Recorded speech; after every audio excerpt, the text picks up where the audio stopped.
নমস্কার বন্ধুরা, ফটোসস study centre চ্যানেলে তোমাদের স্বাগতম। তোমাদের জন্য দারুণ একটি সুখবর। সরকারি হাসপাতালে নিয়োগ 2025, যার জন্য নোটিফিকেশন রিলিজ হয়েছে, যেখানে মাধ্যমিক পাস যোগ্যতা থেকে শুরু করে গ্র্যাজুয়েশন পাস যোগ্যতার প্রত্যেক ছেলেমেয়েরাই আবেদন করতে পারবে। তুমি যে রাজ্য থেকেই বিলং করো না কেন, প্রত্যেকে এখানে আবেদন করতে পারবে। সরাসরি ইন্টারভিউয়ের ভিত্তিতেই তোমাদের এই সিলেকশনটা করা হচ্ছে, অর্থাৎ কোনো রকম রিটিন এক্সাম থাকছে না। বেতন 35,000 টাকা থেকে শুরু করে 40,000 টাকার মধ্যে তোমাদের বেতন থাকবে। অল ইন্ডিয়া প্রত্যেক প্রার্থীরাই আবেদন করতে পারে, একজন মেল ক্যান্ডিডেট বা ফিমেল ক্যান্ডিডেট প্রত্যেকে আবেদন করতে পারে। বয়স 18 থেকে 40 বছরের মধ্যেই তোমার বয়স হতে হবে।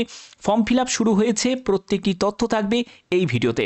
ভিডিওটা শেষ পর্যন্ত দেখো, খুবই গুরুত্বপূর্ণ একটি আপডেট। তোমরা অবশ্যই কমেন্টে জানাবে যে কোন জেলা থেকে এই ভিডিওটা দেখছো। অবশ্যই তোমরা কমেন্টে জানাবে, কারণ আমি তোমাদের বিভিন্ন আপডেটগুলো প্রতিনিয়ত প্রোভাইড করে থাকি, সেটা ডিস্ট্রিক্ট লেভেল হোক বা স্টেট লেভেল হোক বা সেন্ট্রাল লেভেল হোক। অবশ্যই কমেন্টে এখনই জানিয়ে দাও তোমার জেলার নাম কি।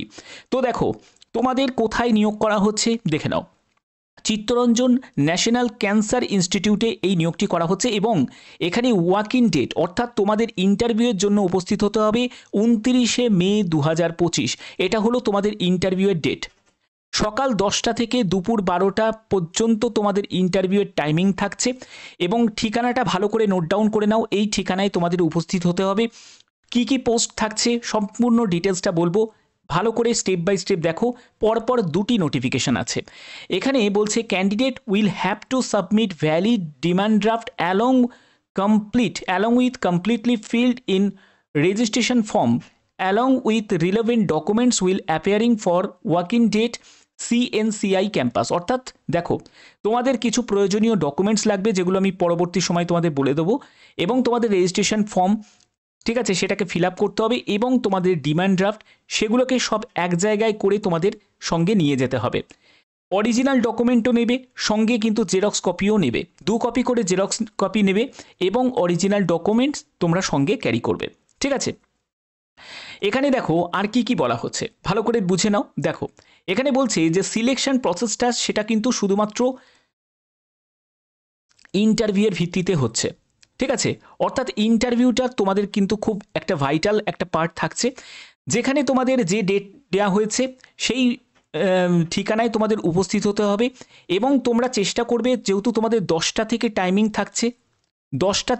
থাকছে, তোমরা চেষ্টা করবে 8টা থেকে 8:30টার মধ্যে সেখানে উপস্থিত হয়ে যাওয়ার। এটা তোমাদের সুবিধার জন্যই বলছি। এবার দেখো এখানে তোমাদের যে ডিমান্ড ড্রাফট কত টাকা লাগছে, যারা SC ST PWBD ক্যাটাগরি থেকে তাদের কোনো এখানে আবেদন মূল্য লাগছে না। অল আদার ক্যাটাগরি থেকে যারা আছো তাদের 295 টাকা লাগছে। অল আদার ক্যাটাগরি মানে যারা UR ক্যান্ডিডেট আছো, যারা EWS ক্যান্ডিডেট আছো, যারা OBC ক্যান্ডিডেট আছো, তাদের 295 টাকা আবেদন মূল্য লাগছে। কি কি ডকুমেন্টস এখানে নিড আছে আগে তোমাদের বলে দিই, যে ইনকমপ্লিট যদি অ্যাপ্লিকেশন হয় সেই অ্যাপ্লিকেশন কিন্তু রিজেক্ট হয়ে যাবে, কোনোভাবেই কিন্তু সেটা কনসিডার করবে না। তার জন্যই বলছি খুব সিনসিয়ার থাকো এই ব্যাপারে। এবং দেখো নেসেসারি ডকুমেন্টস যেগুলো তোমাদের সেলফ অ্যাটেস্টেড ফটোকপি সঙ্গে নিতে হবে এবং অরিজিনাল ডকুমেন্টও তোমাদের লাগছে। কি কি লাগছে দেখো, এডুকেশন কোয়ালিফিকেশানে তোমার সার্টিফিকেট, অর্থাৎ তোমার মাধ্যমিক উচ্চ মাধ্যমিকের তোমার সার্টিফিকেট, ডেট অফ বার্থের সার্টিফিকেট, কাস্ট সার্টিফিকেট থাকলে সেটা তোমার প্রয়োজন আছে। ওয়ার্ক এক্সপিরিয়েন্স যদি থাকে সেটা দেবে, না থাকলে প্রয়োজন নেই। প্যান কার্ডের কপি কিন্তু লাগবে, আধার কার্ডের কপি লাগবে। তারপরে হচ্ছে তোমার যদি EPF বা ESIC যদি কোনো কার্ড থাকে, যারা প্রিভিয়াস এমপ্লয়ি আছে তাদের জন্য, এটা ফ্রেশারদের জন্য নয়, এবং তোমাদের ব্যাংক পাসবুক যেখানে তোমাদের ব্যাংকিং ডিটেলস সেটা থাকবে। তো এগুলো তোমাদের অবশ্যই প্রয়োজন হবে এবং ইন্টারভিউ স্থানে তোমাদের উপস্থিত হতে হবে এগুলোকে নিয়ে, ঠিক আছে। এখানে জেনারেল ইনস্ট্রাকশন তোমাদের অবশ্যই সেটাকে ফলো করতে হবে। এখানে সব কিছু কিন্তু ডিটেলসটা দেওয়া আছে। যারা যারা শর্টলিস্টেড ক্যান্ডিডেট দেখতে পাচ্ছ, যে যারা শর্টলিস্টেড হবে তাদের এলিজিবিলিটি ক্রাইটেরিয়া দেখে কিন্তু তাদের শর্টলিস্টেড করা হবে। এবং তুমি যে আবেদন করবে সেই আবেদন করার যে পদ্ধতি, তোমার ইন্টারভিউ তুমি দিলে, সেই ইন্টারভিউ দেওয়ার পরে যারা তোমাকে জাজ করছে তারা সম্পূর্ণ ভালোভাবে তোমাকে দেখবে এবং তোমার যে পার্সোনালিটি দেখবে, তোমার মানে উত্তর দেওয়ার ধরনটা দেখবে, সেগুলো দেখে তারা বুঝে তোমাকে কিন্তু সিলেক্ট করবে। এমনি তো তোমাকে সিলেক্ট করবে না। তার জন্যই বলছি কোনো জায়গায় যেন কোনো কিছু ভুল যেন না হয়। যে ডকুমেন্টসগুলো বললাম সেগুলো সবই কিন্তু তোমাদের ক্যারি করতে হবে, অবশ্যই ক্যারি করবে। এবার দেখো এখানে তোমাদের ভ্যালিড একটি মেল আইডি এবং ফোন নাম্বার সেটা তোমাদের প্রয়োজন আছে, কারণ ফার্দার যখন কমিউনিকেশন হবে সেক্ষেত্রে তোমাদের এটার প্রয়োজন হবে। এখানে বলা হচ্ছে যে if you want to apply for one or more post, দেখো তুমি যদি একাধিক পোস্টের জন্য আবেদন করতে চাও তাহলে তোমাদের কিন্তু সেপারেটভাবে অ্যাপ্লিকেশন ফিস জমা দিতে হবে। এর জন্য আমি বলবো যে কোনো একটি পোস্টে আবেদন করাটাই বেটার। বাদবাকি তোমরা যদি মনে করো যে একাধিক পোস্টের জন্য আবেদন করতে চাও তাহলে সেটা করতে পারো, ঠিক আছে, সেটা তোমাদেরও ব্যাপার। এবার এখানে আর কি কি বলা হচ্ছে দেখো, এই জায়গাটায় তোমাদের একটি অ্যাপ্লিকেশন ফর্ম আছে, যে ফর্মটা তোমাদের ফিল আপ করতে হবে এবং এই ফর্মটার সঙ্গে তোমাদের ডিমান্ড ড্রাফট, যেটা বললাম অ্যাপ্লিকেশন ফিস এবং অরিজিনাল ডকুমেন্টস এবং তোমাদের জেরক্স কপি, সেগুলো সবই তোমাদের ক্যারি করতে হবে। অবশ্যই সেটাকে সেলফ অ্যাটেস্টেড করে নেবে। তুমি যে পোস্টে আবেদন করছো সেই পোস্টের নামটা এখানে উল্লেখ করতে হবে, ক্যান্ডিডেটের নেম দিতে হবে, তারপরে ফাদার নেম দেবে, ডেট অফ বার্থ এখানে মেনশন করতে হবে, আধার নাম্বার কম্পালসারি, অর্থাৎ আধার নাম্বার কিন্তু ছাড়া আবেদন করা যাবে না। তারপরে হচ্ছে তোমার যদি এমপ্লয়ি স্টেট ইন্স্যুরেন্স নাম্বার থাকে সেটা তোমাকে মেনশন করতে হবে, প্যান কার্ডের নাম্বারও কিন্তু কম্পালসারি অবশ্যই দিতে হবে। তুমি কোন ক্যাটাগরি থেকে বিলং করছো, general, OBC, SC, ST, EW, সেটা তোমাকে মেনশন করতে হবে। ম্যারিটাল স্ট্যাটাস, তুমি ম্যারিড না আনম্যারিড না উইডো সেটা মেনশন করবে। ন্যাশনালিটি অবশ্যই এখানে ইন্ডিয়ান লিখে দেবে। রিলিজিয়ান, কোন রিলিজিয়ান থেকে বিলং করছো, হিন্দু, মুসলিম, খ্রিস্টান, সেটা। পার্মানেন্ট অ্যাড্রেসের সম্পূর্ণ ডিটেলস তোমাদের দিতে হবে আপ টু তোমাদের পিনকোড পর্যন্ত। করেসপন্ডেন্স অ্যাড্রেসেও কিন্তু সম্পূর্ণ ডিটেলসটা দিতে হবে, যদি সেম হয়ে থাকে সেমই দেবে, যদি ডিফারেন্ট হয়ে থাকে তাহলে সেটা ডিফারেন্টাল অ্যাড্রেসটা দিয়ে দেবে। এরপরে হচ্ছে তোমাকে মেল আইডি দিতে হবে। মোবাইল নাম্বারের দুটো জায়গা আছে, একটা মোবাইল নাম্বার দিলেও হবে কিন্তু একটা কিন্তু দিতেই হবে, ঠিক আছে, মাথায় রাখবে। দুটো নাও দিতে পারো কিন্তু একটা কিন্তু দিতেই হবে।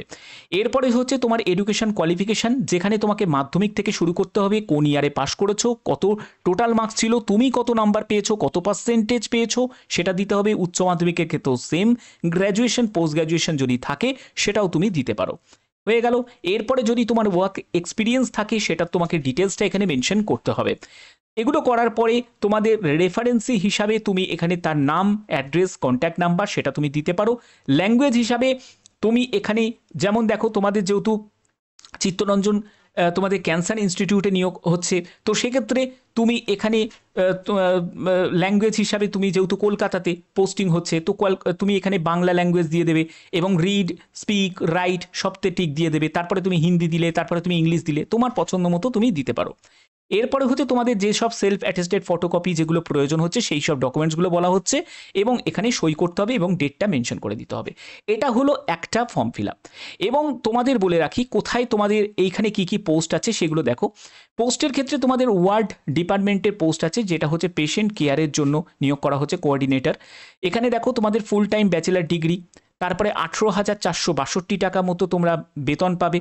3টি মতো ভ্যাকেন্সি আছে। আইটি পোস্ট আছে, নেটওয়ার্ক সাপোর্ট এক্সিকিউটিভ, সেখানে তোমাদের ব্যাচেলার ডিগ্রি সায়েন্স নিয়ে বা কম্পিউটার সায়েন্স নিয়ে যদি যোগ্যতা থাকে আবেদন করতে পারবে। 30,000 টাকা প্রতি মাসে বেতন পাবে। তারপরে দেখো ওয়ার্ড, এগুলো ডিপার্টমেন্ট এবং তোমাদের কোন পোস্টে নিয়োগ করা হচ্ছে, ক্লিনিক্যাল ফার্মাসিস্টে নিয়োগ করা হচ্ছে, যেখানে বি ফার্মা যদি তোমার 5 বছরের এক্সপিরিয়েন্স থাকে 40,000 টাকা প্রতি মাসে তুমি বেতন পাবে।